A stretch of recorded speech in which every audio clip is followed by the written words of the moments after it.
வணக்கம், நான் மதுவந்தி பேசுறேன். இப்போ சமீபத்துல பல நிகழ்வுகள் நடந்திருக்கு கடந்த ஒரு 4-5 நாளா. எல்லாத்தையும் பத்தியும் தான் நான் உங்களோட பேசணும்ட்டு இந்த வீடியோ பதிவு. ஃபர்ஸ்ட் நம்மளுடைய இண்டஸ்ட்ரீஸ் மினிஸ்டர் கீர்த்தனா மேடம் அவர்கள் ஒரு வீடியோ வந்திருக்கு. அவங்க ஒரு பஞ்ச் ஆஃப் விமனோட டான்ஸ் ஆடிட்டு இருக்காங்க. டான்ஸ் ஆடுறதுல எந்த தப்பும் கிடையாது, அவங்களும் மனிதர்கள் தான்.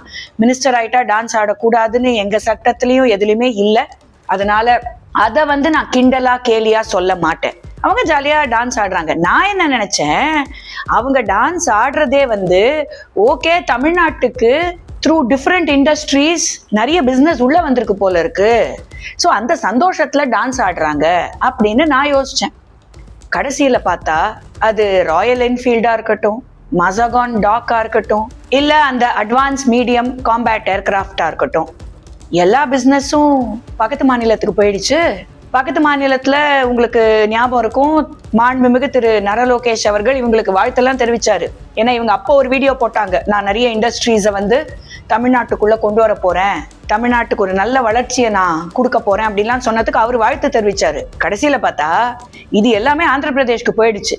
அப்ப இவங்க எதுக்கு டான்ஸ் ஆடினாங்க தெரியல. ஏன்னா மறுபடியும் பழைய குருடி கதவை தரடின்னு ஒரு பழமொழி இருக்கு, அதே மாதிரிதான் ஓடிக்கிட்டு இருக்கு தமிழ்நாட்டுல. புதுசா ஒரு இண்டஸ்ட்ரியல் டெவலப்மெண்ட், ஒரு புது இண்டஸ்ட்ரி உள்ள வந்துச்சு, அதனால இத்தனை ஆயிரம் கோடி ஒரு நல்ல பிசினஸ் உள்ள வந்திருக்கு தமிழ்நாட்டுக்கு அப்படின்னு பார்த்தா எல்லாமே அங்க போயிடுச்சு.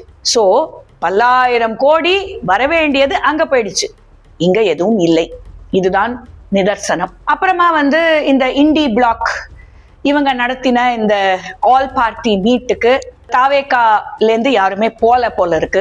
அப்கோர்ஸ் திமுகல இருந்தும் யாரும் போல, அது ஏன் நம்ம எல்லாருக்குமே தெரியும். பட் தாவேகா ஏன் போல அப்படின்னு எனக்கு ஒரு சந்தேகம் வந்திருக்கு.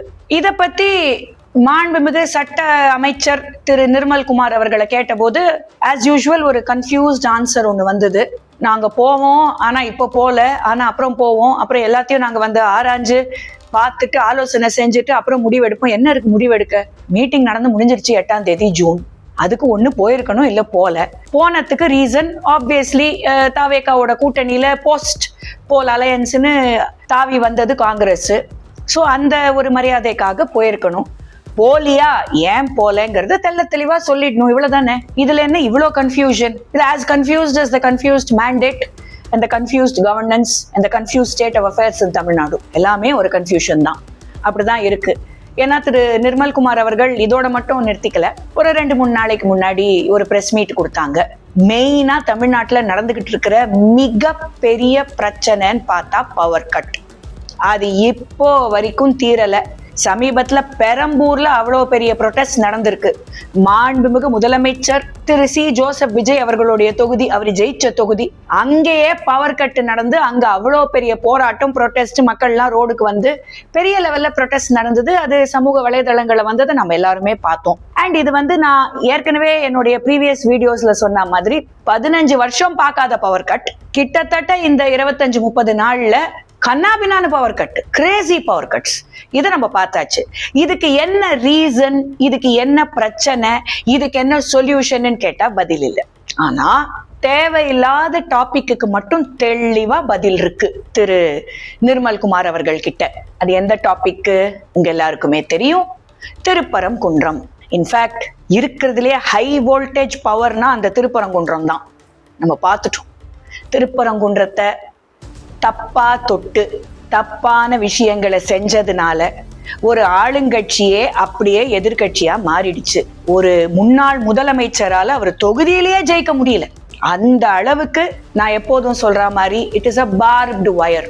திருப்பரங்குன்றத்தை பத்தி இந்த கவர்மெண்டோட ஸ்டாண்ட் என்னன்னு பிரஸ் கேட்ட கேள்விக்கு திரு நிர்மல்குமார் அவர்கள் என்ன பதில் சொன்னாரு? அதாவது 2 வருஷம் முன்னாடி எப்படி இருந்துச்சோ அதே மாதிரிதான் நாங்களும் திருப்பரங்குன்றத்துல நாங்க வைப்போம். அப்படின்னா என்ன? அந்த தீபத்தூண்ல போய் தீபம் ஏத்த முடியாது. So you are actually not going to follow a court order, contempt of court. இது நீங்க சட்ட அமைச்சர், ஆனா நீங்க என்ன சொல்லியிருக்கீங்க? 2 வருஷம் முன்னாடி என்ன இருந்துச்சோ, 10 வருஷமா அந்த ஏரியால என்ன நடந்துச்சோ அதுதான் நாங்க நடக்க அனுமதிப்போம். என்னங்க இது? எனக்கு I just don't understand this. என்ன சொல்லிருக்க அந்த கோர்ட் ஆர்டர்? ஒரு 10 பேரு வித் ப்ரொடெக்ஷன் மேல போய் அந்த தீபத்தூணுல தீபத்தை ஏத்திட்டு வரலாம். இதனால என்ன கலவரம் நடக்க போகுது? இதனால என்ன, what is the peace in that area that is going to be disrupted? இத்தனைக்கும் திருப்பரங்குன்றம் தொகுதியிலேருந்து ஜெயிச்சு வந்த எம்எல்ஏ தான் திரு சிடிஆர் நிர்மல்குமார் அவர்கள். எனக்கு நல்லா ஞாபகம் இருக்கு, கேம்பெயினோட ஃபைனல் டே, எல்லாருக்கும் அன்னைக்கு ஃபைனல் டே. நான் கேம்பெயின் முடிச்சு திருப்பரங்குன்றம் முருகனை சேவிக்க போனேன். அந்த கோயில் வாசல்ல ஃபுல் அண்ட் ஃபுல் தாவேக்கா தான் அங்க மேடை போட்டு அவங்க கேம்பெயினை கோயிலுக்கு வெளியில தான் முடிச்சாங்க. அப்போ திருப்பரங்குன்றம் தேவைப்பட்டுச்சு. இப்போ நாங்க பழைய மாதிரி நாங்க ஃபாலோ பண்ணுவோம், நாங்க எதையும் மாத்திர ஐடியால இல்லைன்னா என்ன அர்த்தம்? ஃபர்ஸ்ட் அண்ட் ஃபார்மோஸ்ட் மாத்திர ஐடியால இல்லைன்னு ஒரு கோர்ட் ஆர்டருக்கு அகேன்ஸ்டா ஒரு கவர்மெண்ட் ரெப்ரசன்டேட்டிவ் எப்படி பேசுறாரு? அப்போ கோர்ட்ல சொன்னதை வந்து ஃபாலோ பண்ண போறது இல்லைன்னு ஓப்பனா சொல்றாங்களா? அப்போ பி டீம் அப்படின்னு சொல்றதுல என்ன தப்பு? அகென் அண்ட் அகென் ஒரு முக்கியமான பிரச்சனை லைக் எலக்ட்ரிசிட்டி, இதை டைவர்ட் பண்றதுக்கு, இந்த டேக் டைவர்ஷன் டாக்டிக்ஸை ஃபாலோ பண்றதுக்கு தேவையே இல்லாம பல கோடி இந்துக்களுடைய நம்பிக்கை மேல கைய வைக்கிறதுங்கிறது this is the nth time. Thiru Nirmalkumar அவர்கள் என்ன சொல்றாரு? அங்க இருக்கிற அமைதி கெட்டு போயிடும், அங்க இருக்கிற மக்கள் எல்லாரும் அமைதியை விரும்புறாங்க. இப்ப இந்த 10 பேர் போய் தீபம் ஏத்திட்டு வர்றதுனால என்ன அமைதிக்கு கேடு வரப்போகுது? ஏன் அன்னிக்கே இந்த பிரச்சனை அவ்வளவு பெருசா வந்த போது கூட ஒரு இஸ்லாமிய சகோதரர் வந்து எதிர்ப்பு தெரிவிக்கலீங்களே? அவங்க எல்லாம் என்னைக்கோ என்ஓசி கொடுத்துட்டாங்களே. என்ஓசிக்கு அர்த்தம் என்ன? நோ அப்ஜெக்ஷன் சர்டிபிகேட்டுங்க. எது வந்து அந்த தர்காவோட இடம், மீதி இடம் பூரா முருகனுக்கு சொந்தம், தீபத்தூண் இருக்கிற இடம் முருகனுக்கு சொந்தம், அங்க போய் கார்த்திகை தீபம் ஏத்தலாம். அந்த மரபை மறுபடியும் கொண்டு வந்து அந்த பிராக்டிஸ திருப்பி ரீட்ரேட் பண்றதுல தப்பு இல்ல அப்படின்னு சொல்லியாச்சு. இதனால யாருக்கு என்ன பிரச்சனை வரப்போகுது? என்ன மத கலவரம் உண்டாயிட போகுது? என்ன peace is going to be disrupted in Thiruparankundram? தெரியலீங்களே. இப்போ இது எதனால? இந்த உள்ளாட்சி தேர்தல் வரப்போகுதுங்கிறதுனால நீங்க ஒரு பர்டிகுலர் குரூப் ஆஃப் பீப்புளை சாட்டிஸ்ஃபை பண்ணணுங்கிறதுக்காக இதை பண்றீங்களா? ஏன்னா அவங்களுக்கு இந்த சாட்டிஸ்பாக்சன் தேவையில்லை. They are not at all questioning this. They are not against this. Not a single Muslim is against lighting the Kartiga Deepam in the Deepathon. Let me make it very clear. Appo who are you trying to satisfy? What are you trying to do? Appo enna Taveka is doing the same thing that Timuka did. Enna maatram? மறுபடியும் நான் கேட்கிற கேள்வி இதுதான், என்ன மாற்றம்? திரும்பி திரும்பி அது எல்ஓபி சட்டமன்றத்துல பேசின போது வாய மூடிட்டு இருந்ததுலேருந்து ஆரம்பிச்சு இப்போ இந்த திருப்பரங்குன்றம் வரைக்கும் மறுபடியும் ஹிந்துக்களுடைய அந்த நம்பிக்கை, அந்த சென்டிமெண்ட்டை ஏன் நாங்க வந்து புறக்கணிப்போம்? அதை பத்தி நாங்க கவலைப்பட மாட்டோம். We will keep hurting the sentiments of thousands, lakhs, millions of Hindus who believe in certain things. அப்படிங்கறத தவிர நீங்க வேற என்ன பண்ணிட்டு இருக்கீங்க? இதுதான் நீங்க கொண்டு வர போற மாற்றமா? இதுதான் நீங்க இந்த 2 கட்சிகள் கிட்ட இருந்து வேண்டாம், ஒரு சேஞ்ச் வேணும்னு உங்களுக்காக ஓட் பண்ண அந்த 1,74,00,000 இருக்கிற ஹிந்துக்களுக்கு நீங்க கொடுக்கிற பதிலா? பிளீஸ் நீங்க தான் பதில் சொல்லணும். நான் ஒரு ஹிந்துவா, ஒரு தமிழக பிரஜையா, இதெல்லாம் நம்புறவளா, ஒரு பிராக்டிசிங் சனாத்தனியா நான் கேட்கிறேன். என்ன தப்பு இருக்கு தீபத்தூண்ல ஏத்துறதுல? அது எதுக்கு கவர்மெண்ட் வந்து எதிர்க்கணும்? அண்ட் ஃபைனலி இது எல்லாத்தையும் எங்க அப்ப திருப்பரங்குன்றம் முருகன் பார்த்துக்கிட்டு தான் இருக்கான்.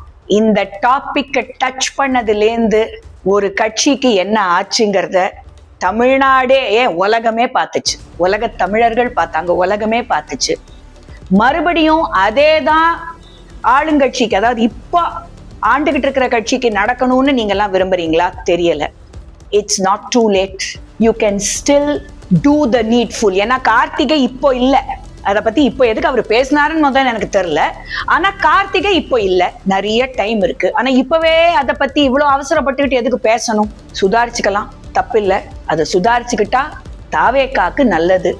தாவேக்கா மேல நம்பிக்கை வச்சிருக்கிற அத்தனை ஹிந்துக்களுக்கும் அது நல்லது அப்படின்னு தான் நான் சொல்லுவேன்.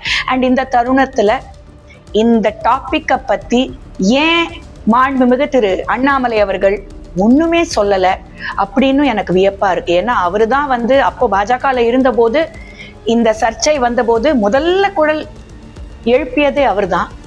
நான் இப்போ பாஜக விட்டு வெளியே வந்து வி த லீடர்ஸ் அப்படின்னு ஒரு மூவ்மெண்ட் அவரு கிரியேட் பண்ணி ஃபார்ம் பண்ணிட்டு இருக்காரு. ஆனா இப்போ இது நடந்து கிட்டத்தட்ட 3-4 நாள் ஆகுது, ஒண்ணுமே அவர் பேசல. தெரியல. எனிவே, எங்க அப்பா திருப்பரங்குன்ற முருகன் எல்லாத்தையும் பார்த்துட்டு இருக்கான். வணக்கம். பாரத் மாதா கி ஜெய்.